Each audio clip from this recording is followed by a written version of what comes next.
ये मेरा अपना गांव सेले गांव। इसके लिए प्रकृति ने बहुत ही सुंदर गेट बना दिया है। यह एक गांव ही हमारी पहचान है, जहां अपनी यारों की टोली गांव के खेत और मस्ती करने के लिए गांव की एक छोटा सा नहर है। मैं जो बोलने जा रहा हूं उसे ध्यान से सुनिए, कड़वा है मगर सत्य है।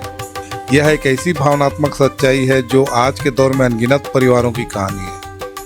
रोजगार की तलाश में जब लोग अपने गांव, मिट्टी और जड़ों को छोड़कर शहरों का चक्काचौंध में आते हैं तो शहर हमारी कर्म भूमि बन जाती है। यहीं पर नौकरी पाते हैं, अपना नया आशियाना बनाते हैं, यहीं पर बच्चों का जन्म होता है। खुशियों के बड़े बड़े कार्यक्रम, शादी ब्याह का उत्सव और सफलता की पार्टी शहरों में मनाते हैं। इस दौरान गांव एक धुंधली सी याद बनकर रह जाती है। तीज त्योहार पर भी लौटना मुश्किल होता है, लेकिन हमारी दोहरी पहचान तब अचानक लौट आती है जब जीवन की सबसे बड़ी सच्चाई आती है, मृत्यु।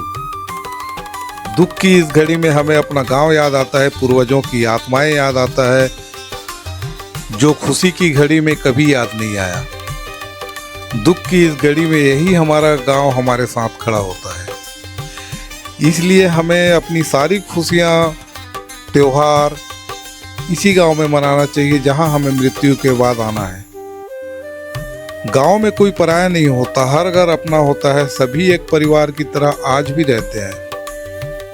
जब हमें मृत्यु के बाद यहीं आना है तो हमारी सारी खुशियां हमारे परिवार के साथ मनाना चाहिए, क्योंकि ये गांव ही हमारा एक बहुत बड़ा परिवार है। यहाँ सभी एक दूसरे के रिश्तेदार होते हैं, चाहे वो किसी धर्म का हो, किसी जाति का हो। यहाँ कोई अपना पराया नहीं होता। जब यहाँ किसी के ऊपर मुसीबत आता है तो सारा गांव खड़ा हो जाता है। यह एक परिवार से एक कम नहीं है। तो ठीक है दोस्तों, अपना ध्यान रखिए, ख्याल रखिए। मिलते हैं अगले वीडियो में।